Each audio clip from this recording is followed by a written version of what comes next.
Muy buenos días. Hace poco estaba viendo un programa en la televisión que más bien ya era como una noticia muy antigua, que era alguien que había podido nadar una distancia muy larga. Incluso al lado de la persona que iba nadando había algunos barcos que iban acompañando a la persona precisamente en caso de que no pudiera llegar al final. Yo me quedaba pensando en qué increíble es el ser humano, el cuerpo, cómo nosotros si nos esforzamos podemos realmente alcanzar grandes proezas, ya sea en el deporte, ya sea en la educación, en la investigación, ya sea en cualquier disciplina, en el arte. Solo es cuestión de que nos esforcemos. Una persona hace poco me decía que esta persona tocaba la guitarra y le enseñó a otra a tocar la guitarra, pero la diferencia es de que su alumno le dedicó mucho tiempo, se esforzó y empezó a investigar más técnicas y actualmente pues resulta que el alumno realmente superó al maestro. Es decir, todo depende de qué tanto esfuerzo le pongamos. Y ahora sí que todo es posible para el que le pone esfuerzo, porque creer implica poner ese compromiso. Hoy en el Evangelio, sí, parece que la palabra central en el Evangelio es esfuércense. Y es importante que tengamos muy clara esta idea. Hay que esforzarnos. Digo, si tú quisieras algo muy simple, pues no requiere esfuerzo, pero si quisieras nadar una gran distancia, pues vas a necesitar mucho esfuerzo, mucho entrenamiento, mucha disciplina. Si tú quieres entrar al cine, pues quizás no te vas a esforzar mucho, solamente vas y compras el boleto y ya. Pero si quieres entrar a una obra de teatro o a un concierto muy prestigiado, pues entonces sí vas a tener que esforzarte en tratar de conseguir a tiempo el boleto, porque definitivamente en el último día, pues quizás no vas a poder encontrar boleto. Lo mismo sucede en el reino de los cielos. Hay que esforzarnos para con tiempo poder entrar. Y parece que es una carrera, es un maratón, es una larga distancia, es de subida. Necesitamos el boleto con mucha anticipación. Bueno, escuchemos lo que el Evangelio nos dice el día de hoy. En aquel tiempo, Jesús iba enseñando por ciudades y pueblos mientras se encaminaba a Jerusalén. Alguien le preguntó: Señor, ¿es verdad que son pocos los que se salvan?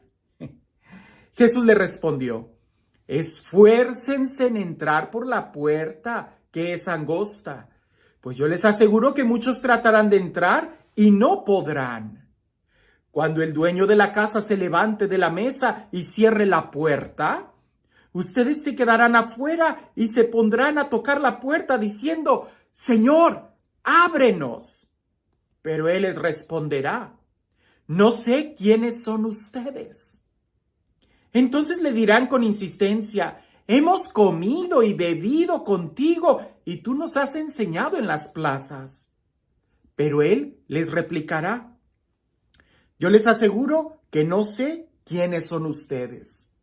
Apártense de mí todos ustedes los que hacen el mal.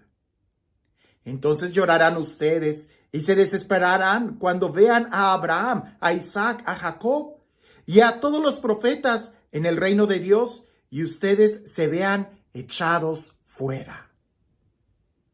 Vendrán muchos del oriente y del poniente, del norte y del sur, y participarán en el banquete del reino de Dios, pues los que ahora son los últimos serán los primeros, y los que ahora son los primeros serán los últimos. ¿Qué texto tan fuerte? Empezando con la pregunta: ¿son pocos los que se salvan? Te voy a contar algo.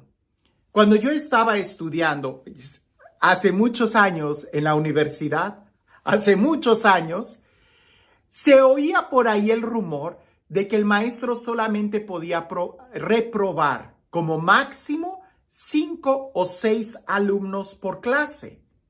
Era como una especie de regla, porque si el alumno reprobaba más de 10 alumnos, si el maestro reprobaba más de 10 alumnos, pues era como que no de mucho prestigio para la escuela. Y cuando nosotros escuchábamos eso, yo me ponía inmediatamente a contar, a ver, fulano, no, él no es buen estudiante, sutano, perengano, ya están los 6, ya pasé. Definitivamente, si fuéramos así por la vida, pues no aprenderíamos. Incluso por ahí se dice que en algunos lugares está prohibido hacer que el alumno repita el año. Solamente con que vaya y se siente, ya va a pasar. Pues claro que en esos sistemas educativos, pues es muy posible que se aprenda muy poco o se avance demasiado lento.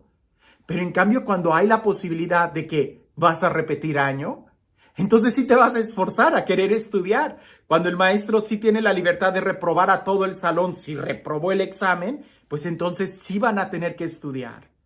Pareciese que aquel hombre que le pregunta a Jesús estaba preocupado, porque él pensaría quizás que entrar al cielo era como una especie de examen. Son pocos los que van a pasar de grado, los que van a llegar al cielo. Jesús le cambia la respuesta. Jesús no le interesa la cantidad. Y creo que ahí es donde nosotros debemos de poner mucho en cuenta esto. La forma en cómo Jesús le responde prácticamente le está diciendo que no te importen los demás, que no te importe si son muchos o pocos. Tú esfuérzate por entrar. Tú esfuérzate. Si alguien me dijera, es que son 144,000, o son 238,000, o son 1,243,000, si alguien me dijera una cantidad, correríamos el riesgo, como tristemente en algunas sectas se empezó a contar a las personas que supuestamente ya estaban salvadas, escritas en el libro de la vida, y los demás quedaron fuera. O ya no te esfuerzas, o yo ya estoy adentro. Y aquí no, aquí lo que Jesús está diciendo es, te tienes que seguir esforzando, porque no sabes. Y la parábola que Jesús da es demasiado hermosa, porque tiene mucho significado y mucho contraste. En esta parábola, si nosotros nos ponemos a ver la diferencia entre los detalles que dice, por ejemplo, se cerrará la puerta, lo que significa que algunos están adentro y otros están afuera. En la parábola dice, es que comimos y bebimos, pero comer y beber no siempre significa tener comunión, tener amor. En la parábola dice, es que te escuchamos predicar en nuestras plazas. Sí, pero escuchar una prédica no necesariamente significa que la estás viviendo.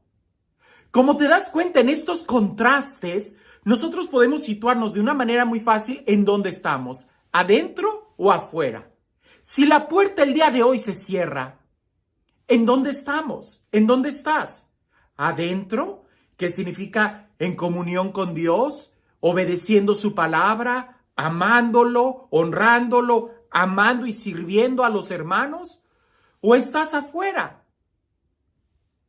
¿Estás obedeciendo la palabra? ¿O simplemente te contentas con escucharla? Ya el apóstol Santiago nos va a decir, no se contenten con escuchar la palabra de Dios. Y es que efectivamente a mí me pasa actualmente que estoy escuchando nuevamente las enseñanzas del Padre Pablo, algunas de las poquitas que se pudieron rescatar de los cassettes y que las estoy volviendo a escuchar, me lleno de alegría y escucho al Padre Pablo y lo que dice en la Sagrada Escritura, Santiago, no se contenten con solamente escuchar la palabra, hay que esforzarnos.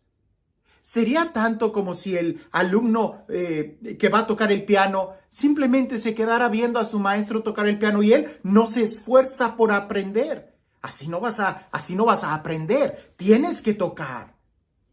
En esta parábola ciertamente implica el acto de fe de aceptar a Jesús, pero recordemos que fe, aceptar a Jesús implica un compromiso de vida.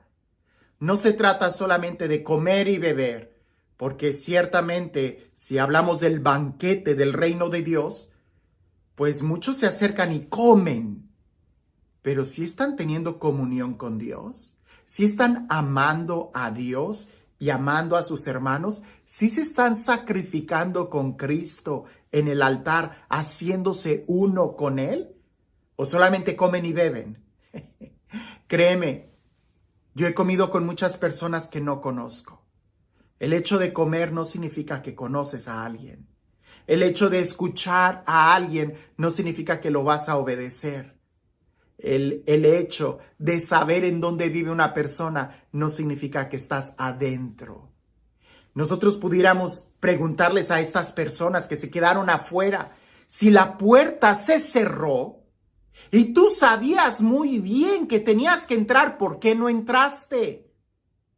Si de una u otra manera tú tuviste la oportunidad de comer y beber con el Señor, ¿por qué no tuviste una comunión con Él? ¿Por qué no le abriste realmente tu corazón, que es lo más importante? El recibirlo a Él en tu interior. O de una manera más clara, si tú escuchaste las enseñanzas de Dios, ¿por qué no lo obedeciste? Creo que la enseñanza está muy clara. Y veamos estos contrastes, adentro, afuera, ¿verdad? Una fiesta, tener una comunión con Él, algo íntimo, el escuchar la palabra, el obedecerla. La puerta se cierra y los de afuera van a decir, pero nosotros sí te conocemos. ¿Y por qué no entraste? ¿Por qué? ¿Qué hacías allá afuera? La puerta se va a cerrar. Creo que uno de los problemas que tenemos el día de hoy es de que pensamos que, pues sí, un día, ¿no? Acabo que tengo tiempo, acabo que hacer lo que tengo que hacer. Pues sí, pero si no lo haces, es exactamente lo mismo como si no lo estuvieras haciendo. Por eso cuando la puerta se cierra, los de afuera van a decir, pero nosotros comimos, bebimos contigo, te escuchamos en nuestras plazas, entre comillas, te conocimos. Y el Señor desde adentro va a decir, yo no los conozco. Apártense de mí, hacedores del mal. Es decir, las personas de afuera no hacían el bien, sabiendo cuál era el bien, no lo hicieron. No permanecieron en comunión con Dios, no entraron. Sabemos que Jesús es la puerta, pero hay que entrar. Un día se va a cerrar y como por ahí dicen, si tú estás adentro de la casa, pues más vas a poder entrar a la intimidad del hogar. Pero si estás afuera de la puerta, pues en realidad corres el riesgo de que más y más te alejes. Así que si tú ya sabes lo que tenemos que hacer, no esperes. Hay que entrar, hay que obedecer, hay que tener comunión con Dios, acercarnos a Él. Creo que el mensaje de este evangelio es muy fuerte. No te preocupen los demás. ¿Verdad? Porque, si fulano de tal se salva, pues yo también. Que fulano, no, pues no veas a los demás. Tú esfuérzate. Porque al final va a depender de qué tanto tú aceptaste a Jesús en tu corazón, de qué tanto tú creíste en Él y qué tanto tú le obedeciste. Y este Dios, el Dios del amor, el Dios de la vida, el Dios de la paz, el Dios que hace nuevas todas las cosas y que no se cansa de extender la invitación a nosotros a entrar y tener una comunión con Él, de empezar a gozar ya en el banquete celestial, en la Eucaristía, teniendo una comunión íntima con Él, que sea Él quien el día de hoy nos bendiga en el nombre del Padre, del Hijo y del Espíritu Santo. Cuentan por ahí que esto me pasó a mí. Yo tenía... Cuando estaba estudiando, sí, me estoy acordando de mis años de la universidad. Me acuerdo que había un profesor que decía, el examen final es sumamente difícil. Muy pocos lo van a pasar. Por eso yo hago exámenes sorpresa, que son como exámenes parciales. Ustedes no saben cuándo lo voy a aplicar. Pero si tú pasas el examen sorpresa, vas a tener un punto extra que se te va a aplicar al examen final. Y volví a decirlo, el examen final es muy difícil. Si vas a necesitar ayuda, si no, no vas a pasar. Pues ya te imaginarás que todos nosotros, mis compañeros y yo, tratábamos de estudiar todas las clases para que cuando viniera aquel examen sorpresa, pues pudiéramos pasarlo y así ir acumulando puntos que nos ayudarían a pasar el examen final. ¿Qué fue lo que sucedió? Que aquellos que nos estuvimos esforzando por pasar cada examen parcial, al final, el examen final no se nos hizo tan difícil y que además teníamos muchos puntos extra. Pero sí nos dimos cuenta que muchos compañeros no pasaron, reprobaron, porque ni tenían puntos extras y al no haber estado estudiando, al final sí se les acumuló mucho material que les fue imposible poder estudiarlo para pasar un examen. Parece que Jesús así nos está diciendo el día de hoy. ¿Va a haber un examen final? Sí, sí lo hay. La puerta se va a cerrar. Pero no te esperes a que la puerta se cierre. Entra. Haz lo que tienes que hacer si ya lo sabes. Aprovecho para decirles que he estado subiendo algunas enseñanzas que he podido salvar del Padre Pablo. El Padre Pablo ya está gozando de la presencia de Dios, lo creo, un hombre santo. Muchas veces digo muchas frases de él porque tuve la oportunidad de estar cerca con él en muchos momentos y que además creo que ha sido el sacerdote que más ha influido en mi vida, un hombre a quien realmente creo que está en la presencia de Dios. Sé que las enseñanzas que estoy subiendo, pues a veces no están muy bien grabadas, pero son una joya. Y sí, tristemente la voz del Padre Pablo, pues no era una voz que cautivara y que nos emocionara y nos hiciera llorar, no, pero sí nutre el espíritu. Ojalá te des la oportunidad de escuchar alguna de sus enseñanzas en un clima de paz, en un clima de simplemente querer escuchar la voz de Dios. Porque aún hoy, cuando escucho esas enseñanzas del Padre Pablo, mi espíritu se edifica mucho. El Padre Pablo, pues es ya, como les digo, ya murió hace 2 años casi. Y bueno, estoy juntando todas estas enseñanzas. Sobre todo, hago una invitación a mis hermanos de la comunidad Nueva Alianza de San Luis Potosí. Si ustedes tienen algún material del Padre Pablo, se los agradecería mucho que me facilitaran una copia para también ir recaudando todas las enseñanzas escritas que pudiéramos tener del Padre Pablo o estos audios que realmente son una maravilla que podamos tenerlos. Muchas gracias a todos ustedes y que tengan un excelente día.